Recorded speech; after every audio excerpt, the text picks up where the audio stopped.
आज तो हमार बड़की जीजी खुशी के मारे तो रह ना जाता बाय। हाँ हो हमार बड़की जीजी आज कितने दिन के बाद सहरिया से आवत बाटे हमने तीनों जन के मर दे। हाँ रे लड़की देख नहीं आया इतना खुशी के मारे करजवा धुक धुक करत बाय। जल्दी जल्दी हो हमार बड़की जीजी अच्छा अच्छा पकवान पूरी सब्जी पनीर का खीर पूरी कुल बना लिया जा जल्दी जल्दी चल के आरती थरियो सजाए उठे। का ये लड़का बहनी कब से लेके बैठल बाटू चटनी पीसे का बताई हमार दखिनो जीजी जब हम चटनिया पीसी ले ना मरचावा लग जाले हमारे हाथवा में भभाई अगी आए लगल जलन करे लगाला कुल त कुल हो दखिनो जीजी हमार कलइयो दर्द करत बा हाथवा में हदिया लगावले बाटी अपने गदहरवा के पापा के लिए खुशी में बस छूट जाई तब हमरा चटनी नहीं पीसवे तू ही ना पीस दे तू दखिनो हो जीजी ए लड़का बहनी हम हो ना पीस चटनी पीसले हमारो हाथवा भभाई लगल हम हो में हदिया लगावले बाटी हमर होते आवत बाटा गदहरवा पापा का बताई लड़की दखी नहीं है जैसे लगा तो देहिया एकदम कंपन न करती पाए आइले के खुशी में झिनकुआ पापा के का करबू हो हमार बड़की जीजी हमें सब जन के दोसवा ना बहमेन के मर दिन का दोस बा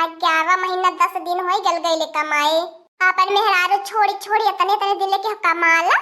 का करबू लड़का बहनी बूढ़ा जन बाटन कुल मालिकाना तो बूढ़ा के हाथवा में बा बूढ़ा चाहे जवन करावे बोलता कोई लड़की तक नहीं है अब की झिनकुआ पापा हमार बात मान गई ने अब की तवरो हमें खुशी होती वही बात का हमारे बात मान के आवत बाटा सहारवा से हम तो यह सोची लड़की तक नहीं है बुढ़िया के डरे के मारे के जन्म में सरवैनिया के बियाहवा में नहीं आवे। हां हो हमार बड़की जीजी तोहरे नहीं हरवा तो बियाहो बाका दिन बचल बाय का दिन बचल बा 15 दिन बचल बा और हमारे बहनिया के बियाहवा 15 दिन आगे से ना जाब तो कैसे हमार माई बहनिया का कहिए बोलता कुल हमार झिनकुआ पप्पू सथवा जाए खातिन तैयार बाटे यह तो सबसे बड़ी कमी है हमार बड़की जीजी जौन कि हमें तो मरद बोलता ना अन बोलावा बाटे नहीं तो बुढ़िया से लड़ता झगड़ता तो बुढ़िया तना न रूप दिखा पावती कौनो जुगुतिया बतावा मोरी नने दोसैया मिलल यने बोलवा हो कौनो जुगुतिया बतावा मोरी नने दोसैया मिलल यने बोलवा हो कौनो जुगुतिया बतावा मोरी नने दोसैया मिलल यने बोलवा हो कौनो जुगुतिया बतावा मोरी नने दोसैया मिलल यने बोलवा हो दलिया में ननवा चटक कैदा भौजी भैया गरज परी बोली है ना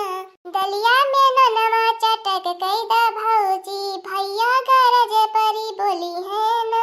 दलिया में ननवा चटक कैदा भौजी भैया गरज परी बोली है ना कवनो जुगुतिया बतावा मोरी नने दोसैया मिलल यने बोलवा हो कवनो जुगुतिया बतावा मोरी नने दोसैया मिलल यने बोलवा हो कवनो जुगुतिया बतावा मोरी नने दोसैया मिलल यने बोलवा हो बड़ा बड़ा कवरा खाई गईले ननदी तबो न बोले यने बोलवा हो बड़ा बड़ा कवरा खाई गईले ननदी तबो न बोले यने बोलवा हो कवनो जुगुतिया बतावा मोरी नने दोसैया न बोले यने बोलवा हो कवनो जुगुतिया बतावा मोरी नने दोसैया न बोले यने बोलवा हो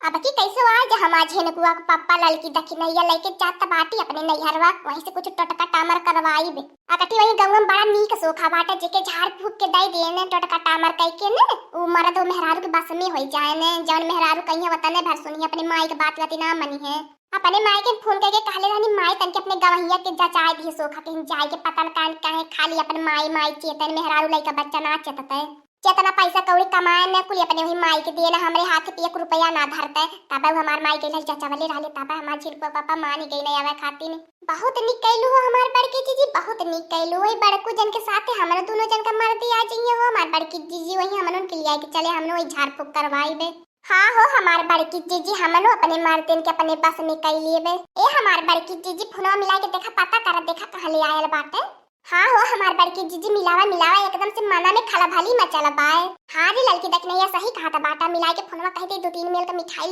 ले आया जुआ हम नहीं अपने नैहरे ले आई के जाबे जितनी मर मिठाई लेके आई है कुल लेके चल जाबे अपने माई खातिर हाँ हो हमार बड़की जीजी नहीं तो बुढ़िया सिखा पढ़ाई दे कान भर दे तो बड़को जने जाए के रजिया ना होई है और फिर कुछ कराई धराई ना पाईबू अपने बस में ओ हमार बड़की जीजी ने अतवा तो हमन के मिलला तोहरे नैहरवा से आज वो हमन चल चली का तोहरे साथ है तोहरे नैहरवा हाँ हो हमार बड़की जीजी अपने मर्दन के लिए आ लिया के नाही रे लड़की देखने तने 2-4 दिन बाद आया, कम से कम बूढ़ा के सक ना होवे के चाहिए, कानो कान बूढ़ा खबर ना पहुंचे चाहिए, और ये पैसा का सक ना होवे के चाहिए। नानी लोगन हमरे नहीं हरे चाहिए अगवा से पोल पट्टी लेवे। अब बहन तो पाटाती है बहनी लोगन जाने दिन छकारा होई व दिन हमरे नहीं हरे लगा लगा लगी है ताना मार रहे हमरे नहीं हरे में का होई जाई। वैसे हम अपने बड़की फौजी से ना पटते छोटकी फौजी से पटाइले बहनी के तनो न तो देवराना जठाना या हल लोगन बाटी नहीं जई है वो कुल देख ताकि आई तो के अपने बड़की फौजी से पटती ना तो के हैसी है होइसी बात ताना में हना मरी है बहनी लोगन। का सोचे लगलू हमार बड़की जीजी कुछ ना रे लड़की देखी नहीं कुछ ना सोचा था, यह सोचता है कहां ले आयल होई है, कैसन का भायल होई है, मोटायल होई है कि दुबरायल होई है। ई तो बात सही कहलू हमार बड़की जीजी, पता न कान कैसन भायल होई है तनी बेरे।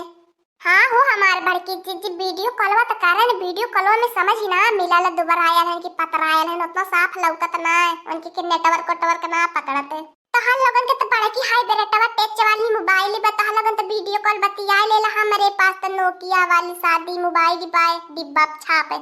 अम्मा गोड़ धरत है कैसे है अम्मा? खुश रहा बा खुश रहा जुग जुग जिया। अरे हमार बड़की जीजी बड़को जने आएगी ना वो हम सब जन का मरदा आएगी ना बड़को जन का वजह आवा तिबा देखा बाहरवा बोलत नो हमार बड़की जीजी चला आरती थरिया लेके हमार कनवाई झिनको पापा का वजह सुने खातिर तारा सी गया अल्लाह ले आज हमरे झिनको पापा का वजह हमरे कनवा में पड़ गेल हमार जिंदगी धन्य होई गयल। हे हमार बड़की जीजी चला बाहरवा चल जाई रहा दे कुली ने बैल बेकरी है यह जा हमार बड़की जीजी तू हरदम का ना जनतू यह है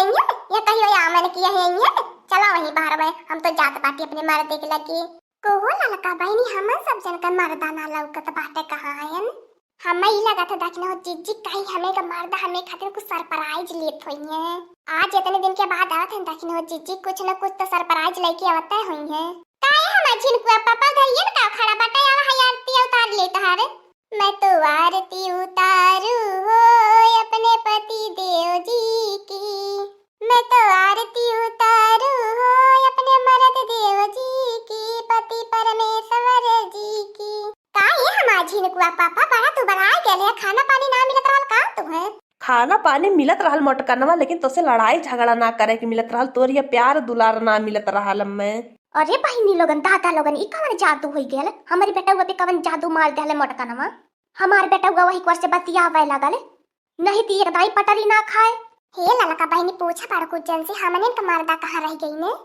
कैसे पूछी दखनो जीजी बाड़ू जन से काहे न तो ही पूछ लिए तू को बाड़ू जाने हमने का मर्दा हो कहाँ बहन रह गई ने है तू आई गई ना कि साथ में लिया वाले चली वहां लोगन ने बच्चे साथी बाराती मिल गए ये तो इरा हम रुकत लेट हो जाए वत में हमने ना आरती थरिया लेके तब से खड़ा के गोरी करे लड़की दखी नहीं ये कहाँ आवत बाटे उन्होंने दोनों मोर भाई बे तो इस सहारा में रुकी गई ने है। अम्मा फोन कई के मना कई दे लेकिन नहीं आवा कुली ने का करबा आए के घरा कौन काम धंधा बात तोने कमा लेकिन हमार मोटकनवा हमें बलाई ले लाली हम चली आई नहीं है अम्मा की बात ही ना माने नहीं उन्हें मानी गई उन्हें ना आई ने। अरे ललका ये तो बड़की जीजी का टटका टामर काम कई गयल बड़ू जाने बूढ़ा का बात ही ना माने ने आई गई न सहारे से को ये बूढ़ा जब तू है अपने बेटवन के सहारा में हरदम भेज के रहा तो का कर बियाहवा के लिए आई बाटू हमने इनके हाँ काहे बियाह के लिए आई बाटू अपन चूल्ही बर्तन चौका करावे के खेती बाड़ी करावे खातिर ले आई बाटू ना हमें के मर्दन का कमाई या को रुपया देबू ना हमें के नैहर जाए देबू ना हमें के मर्दन के सहारे से आवे देबू। हम तो आज बहुत खुश बाटी हमार झिनको पापा हमार बात मान के आई गए हमार टटका टामर काम कई गयल करे भी खमंगवन का नानी इका थरिया में लगा कवन नाटक लगा खड़ा है। हे अम्मा देखो हमारे मेहरारू को कुछ बोले मती जनली की ना हमारे मेहरारू चाहे जबन कराए अब अपने मारत के आइले खुशी में हमारे मेहरारू करती बता तोर काहे दिक्कत लागती तो के ई कावन मोटकनवा राती रात जादू कई देहला है कि हमार बेटा हुआ हमरे ऊपर नाराज हुए लगल। हे बूढ़ा तोहारे अतने हम इज्जत बाय यही लगे फोन मिलावा यही लगे फोन मिलाए के अपने दोनों बेटवन के कहां सारे से हमने तो जान लिया तू अब तो दखिनो जिज्जी इतना हमार खूनवा खाउला तबा बुढ़िया के ऊपर ई बहुत ही अपने मन का बा बुढ़िया आ सवेरे से हमने अपने मन में कितना आस सजाए के बैठल लानी है का कैली अपने कधर पापा के ले खुशी में कुल बुढ़िया हमने इनके खुशी एक मिनट में पानी में रह देहल है बलाइबू की ना बूढ़ा बलाइबू की ना ये बता द खाली तू बलाइबू की ना बलाइबू हाँ ना हम जवाब दिया का करी बहनी लोगन अब तो कुल हमारे खिलाफ हो गई बाटनी हमार बेटा हुआ हमारे खिलाफ हो गया बाय ना फोन करके बलाई बहनी लोगन तो कुल हमार खाना पानी बंद कर दिए लगा तो फोन करके बलावही के परी कैला फोन करके बला लिया हम ना बोलबे अब तो हमार बड़की जीजी तखिरो कमाए त न दिए चल जाई। अब तो हमार गधर पापा आई जा हम उन्ने सहारे तो जाए न दे सहारे का रोड निहारन दे सहारे तो बतिये छोड़ दिया। हाँ दोस्तों आज का कार्टून कॉमेडी वीडियो यहीं तक था। आगे का कार्टून कॉमेडी वीडियो देखने के लिए हमारे चैनल को सब्सक्राइब करिए। हमारे चैनल का नाम है दीदी कार्टून ऑफिसर।